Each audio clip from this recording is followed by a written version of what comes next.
पहली बार ये देश का गौरव पूरी दुनिया ने महसूस किया। दुनिया में भारत के लोग कहीं पर भी जाते हैं, कहीं पर भी दुनिया में आप चले जाओ, पूछेंगे मोदी के भारत से आते हो ना। ये पहचान दुनिया में, विश्व में खड़ी करने का काम हमारे नेता नरेंद्र मोदी जी ने किया है। और मैं आज बताना चाहता हूं मित्रों आपको कि 140 करोड़ की जनता ने पहली बार महान भारत का स्वप्न देखने का साहस नरेंद्र मोदी जी ने दिया है। न केवल महान भारत का स्वप्न देने का साहस, उस स्वप्न को सिद्धि में परिवर्तित करने के लिए सामूहिक पुरुषार्थ करने का मन भी नरेंद्र मोदी ने बनाया है। और पूरे देश के सामने एक लक्ष्य रखा कि 2047 में भारत पूर्ण विकसित भारत होगा, आत्मनिर्भर भारत होगा, गुलामियों की निशानियों से मुक्त भारत होगा। ये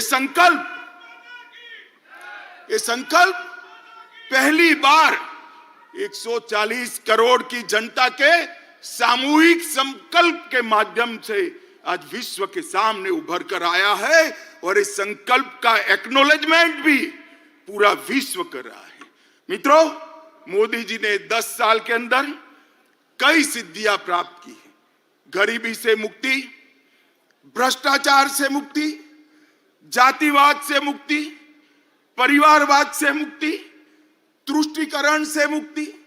इस देश का लोकतंत्र कई सालों तक भ्रष्टाचार, जातिवाद, परिवारवाद और तुष्टीकरण के नासुरों से ग्रसित रहा।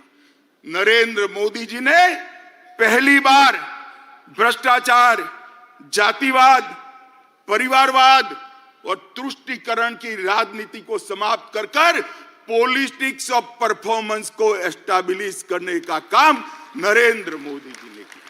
नरेंद्र मोदी जी ने अपने कर्तव्य से, अपने कर्तृत्व से देश की पूरी जनता को एक सामूहिक हीन भावना थी, इस सामूहिक हीन भावना को, एक मास इंफीरियरिटी कॉम्प्लेक्स को समाप्त कर हम भी कर सकते हैं, हम ही करेंगे, एक गौरव के साथ दुनिया के सामने किया। नरेंद्र मोदी जी ने पहली बार इस देश को गुलामी के प्रतीकों से मुक्ति दिलाने का आह्वान किया। ये शुरुआत आजादी के दूसरे दिन होनी चाहिए थी, परंतु जब तक कांग्रेस रही, जब तक इंडिया अलायंस वाले रहे, इसकी कल्पना भी नहीं की। मोदी जी ने गुलामी के प्रतीकों से मुक्ति के लिए 15 अगस्त को लाल किले की प्राचीर से आह्वान किया और जनता ने पलक पावड़े बिछाकर इसका स्वागत किया। और आज गुलामी के प्रतीकों से हम मुक्ति पा रहे हैं। उग्रवाद और आतंकवाद, नक्सलवाद इस देश को 4 दशक से परेशान करता था। मोदी जी के 14 से 24 के कार्यकाल में उग्रवाद और आतंकवाद और नक्सलवाद अपनी अंतिम सांसें गिन रहा है।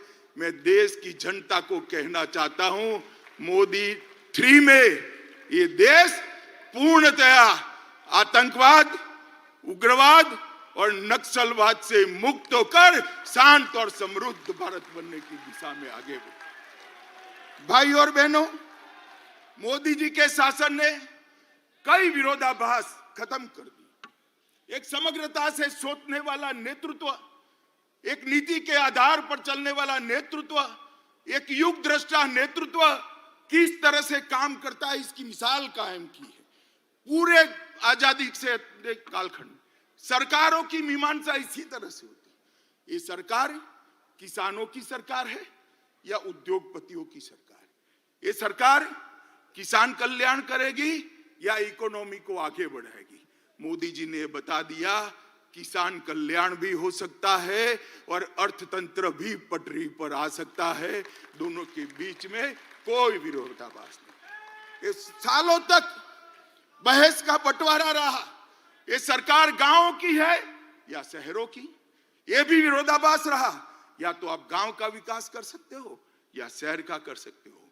मोदी जी ने यह भी सिद्ध कर दिया, गांव दुनिया में सबसे अच्छे गांव बन सकते हैं, गांव से कोई पलायन नहीं होगा, और शहर भी दुनिया में सबसे सुविधापूर्ण शहर बन सकते हैं, स्मार्ट सिटी बन सकते हैं। ये सिद्ध किया। गरीब कल्याण और अर्थतंत्र का विकास, दोनों के बीच में भी बहुत बहस चली। कई बार कई सरकार, कई अर्थशास्त्री, कई पंडित कहते रहे कि जो अर्थशास्त्र का मतलब अर्थतंत्र का विकास करना है तो गरीब कल्याण को छोड़ना पड़ेगा। मैं आज सबके सामने कहना चाहता हूं, हर किसान को हर साल 6,000 रुपया देना, हर गरीब को सभी प्राथमिक सुविधाएं एक साथ दे देना, और अर्थतंत्र को 11वें नंबर से 5वें नंबर पर ला देना, वो मोदी जी ही कर सकते हैं और कोई नहीं कर सकता। भाई और बहनों, आज एक संदेश लेकर जाइए यहां से। 130 करोड़ की 140 करोड़ की जनता के बीच में मोदी जी को तीसरी बार प्रधानमंत्री देश की जनता बनाए, हमारा अर्थतंत्र भी तीसरे नंबर पर आ जाएगा। ये संदेश लेकर हमने जाना है। वीके न्यूज, राष्ट्र के नाम।